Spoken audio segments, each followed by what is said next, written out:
Section 6.3, Managing Spring Boot Containers with Docker Compose. Cloud Native Build Packs lets you containerize Spring Boot applications quickly and efficiently without writing a Docker file yourself.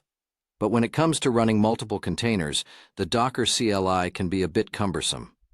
Writing commands in a terminal window can be error-prone, hard to read, and challenging when it comes to applying version control.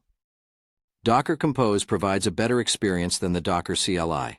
Instead of a command line, you work with YAML files that describe which containers you want to run and their characteristics. With Docker Compose, you can define all the applications and services composing your system in one place, and you can manage their lifecycles together. In this section, you'll configure the execution of the catalog service and PostgreSQL containers using Docker Compose. Then you'll learn how to debug a Spring Boot application running within a container. If you have installed Docker Desktop for Mac or Docker Desktop for Windows, you already have Docker Compose installed. If you're on Linux, visit the Docker Compose installation page at www.docker.com and follow the instructions for your distribution. In any case, you can verify that Docker Compose is correctly installed by running the command docker compose -- version. Section 6.3.1, Using Docker Compose to manage the container lifecycle. The Docker Compose syntax is very intuitive and self-explanatory. Often it can be mapped one-to-one to Docker CLI arguments. The two root sections of a Docker Compose.yml file are version, where you specify which syntax of Docker Compose you want to use, and services, containing the specifications for all the containers you want to run. Other optional root-level sections you may add are volumes and networks. Note: if you don't add any network configuration, Docker Compose will automatically create one for you and make all the containers in the file join it. That means they can interact with each other through their container names, relying on Docker's built-in DNS server. It's good practice to gather all deployment-related scripts in a separate codebase and possibly in a separate repository. Go ahead and create a new Polar deployment repository on GitHub. It'll contain all the Docker and Kubernetes scripts needed to run the applications composing the Polar Bookshop system. Inside the repository, create a Docker folder to host the Docker Compose configuration for Polar Bookshop. In the source code accompanying the book, you can refer to chapter 06/06n/Polar deployment for the final result. In the Polar deployment/Docker folder, create a Docker Compose.yml file and define the services to run as follows. Listing 6.7, Docker Compose file describing the catalog services. You might have noticed the presence of an additional environment variable for the catalog service container. In Chapter 15, you'll learn about the Java memory calculator provided by Paquito Build Packs and how to configure CPU and memory for Spring Boot applications. For now, it's enough to know that the BPL_JVM_thread_count environment variable is used to configure the number of threads memory should be allocated for in the JVM stack. The default value for servlet-based applications is 250. In Chapter 3, we used a low value for the Tomcat thread pool, and it's good to do the same for the JVM memory configuration to keep the container's memory usage low locally. You're going to deploy many containers throughout the book, both applications and backing services, and such configuration helps make that possible without overloading your computer.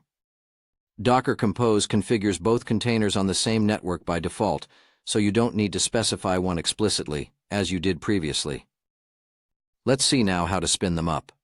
Open a terminal window, navigate to the folder containing the file, and run the following command to start the containers in detached mode. See this code? When the command is done, try calling the catalog service application at localhost 9001 books and verify that it works correctly. Then keep your containers running and move on to the next section, where you'll debug the catalog service application. Section 6.3.2, Debugging Spring Boot Containers. When running a Spring Boot application as standard Java from your IDE, you can specify whether you want to run it in debug mode. If you do, the IDE will attach a debugger to the local Java process running your application. However, when you run it from within a container, your IDE can't do that anymore because the process is not running on the local machine. Fortunately, Spring Boot applications running in a container can be debugged almost as easily as when running locally. First, you need to instruct the JVM inside the container to listen for debug connections on a specific port. The container image produced by Paquito BuildPacks supports dedicated environment variables for running the application in debug mode, BPL_debug_enabled and BPL_debug_port. Then you need to expose the debug port outside the container so that your IDE can reach it. Figure 6.13 illustrates how it works. Figure 6.13. From a container, you can expose as many ports as you want. For catalog service, expose both the server port and the debug port. Next, update your Docker Compose.yml file to configure the catalog service application for debugging. Listing 6.8. Configuring catalog service to run in debug mode. From a terminal window, navigate to the folder where the Docker Compose.yml file is located and rerun the following command. See this code? You'll notice that Docker Compose is smart enough to know that the PostgreSQL container configuration is unchanged, and it will do nothing about it. Instead, it will reload the catalog service container with the new configuration. Then, in your IDE of choice, you need to configure a remote debugger and point it to port 8001. Refer to your IDE's documentation to find the instructions on how to do that. Figure 6.14 shows how to configure a remote debugger in IntelliJ IDEA. Figure 6.14. Configuration to debug a containerized Java application from IntelliJ IDEA. Once you run the catalog service, you can debug it as though it were running locally. That's it for this section.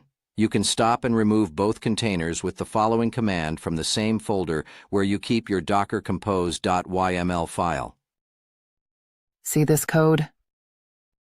Note: in this book, I'm only covering those Docker topics needed in your journey to successfully deploy Spring Boot applications in production with Kubernetes.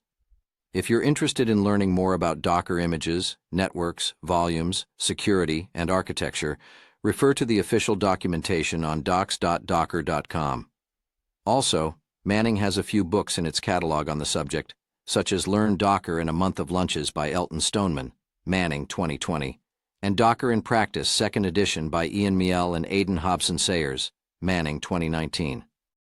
When you make changes to an application, you don't want to build and publish a new image manually.